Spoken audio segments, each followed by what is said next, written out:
this is a short video I'm making about this instrument I have up for sale. This is a German Waldzither, which is kind of a 9-string cittern, and traditionally these were tuned in open C, but I have this tuned in fifths like a mandolin or a mandola or whatever, and so the tuning at the moment is G, D, A, E, like an octave mandolin, and then there's a high B string on the top end, and one of well, there's a lot of good things about that tuning, but one of them is you can use standard mandolin strings for the top 4 courses, and then just you just need a single low bass string for that 9th string.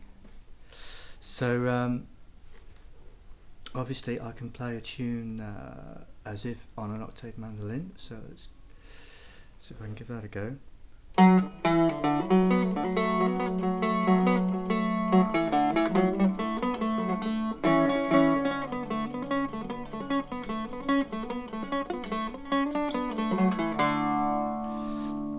Like that, and then if I put a capo on 5, it's now tuned C, G, D, A, E, so it's tuned like a mandola and a mandolin combined, so I can either play that same tune in mandolin tuning as if I'm playing on a mandolin,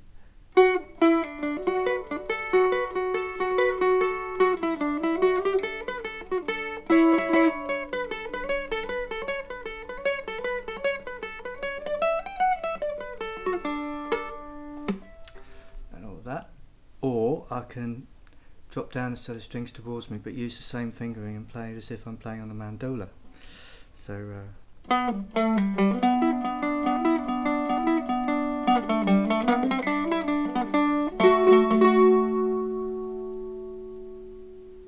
like so, and if, in fact what that means is that by switching between either playing on the bottom 4 courses or the top 4 and moving the capo up and down, you can play the same tune in any key using the same fingering. So it's a very versatile instrument from that point of view. While I've got this capo on, a lot of people will play these in open tuning, and it's not something I've done very much of, but you can sort of mess around with a partial capo and get a similar sort of effect.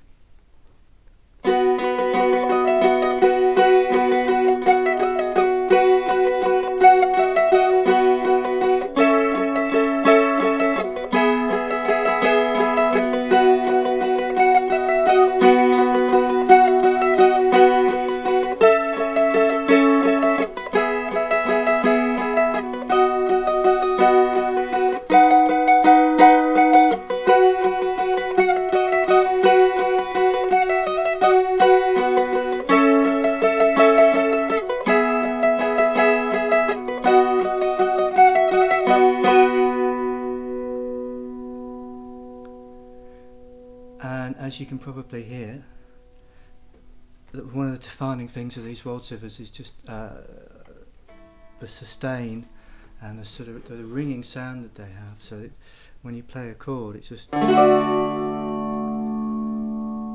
and rings and rings and goes on and on and on. And whether that's a good thing or a bad thing depends on what you play, I guess. But it does sound kind of nice. So about the instrument, I don't know what there is to say about it really. There's no maker's name, so it's very hard to date, but based on some of the ways it was constructed, I would have said fairly early, probably just after 1900. Can't be before that, because this basic design wasn't introduced until about 1900 by Boehm. So for the usual spruce top, there's a rosewood pickguard inlay in there, which is kind of difficult to see actually, but it's quite a nice bit of wood. And the back is the usual sort of German maple. And what can I say? Oh, there's some damage to one side down here. It's historical damage. It was done by woodworm, probably, I don't know, 50-60 years ago, and I haven't been able to completely hide that. So again, it's kind of dark on there, and I don't know if you can see that on the webcam, but there's some cosmetic damage down that side there. But you know, that's normally sitting on your knee and nobody's going to see it, right? You know, so. All right, let's try and give you an idea of what this thing sounds like. And I think it's quite nice actually. This one, I'm quite pleased with the way it's turned out.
As well as playing tunes and melody, of course, you can pick across chords and that kind of thing. So we get.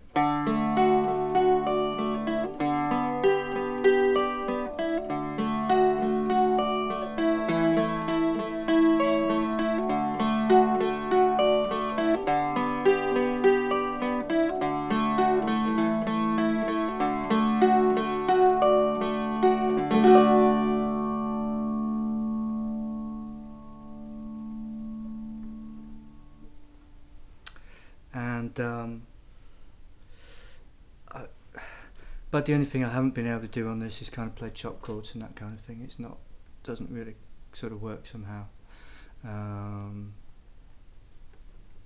Tremolo, if you're a mandolin player and you play tremolo, it might not play good, but you need, on these longer scale instruments, on a mandolin, you can play really sort of tight tremolo that hardly, the pick doesn't leave a string at all really. But I find you need to give it a bit more welly on this to sort of.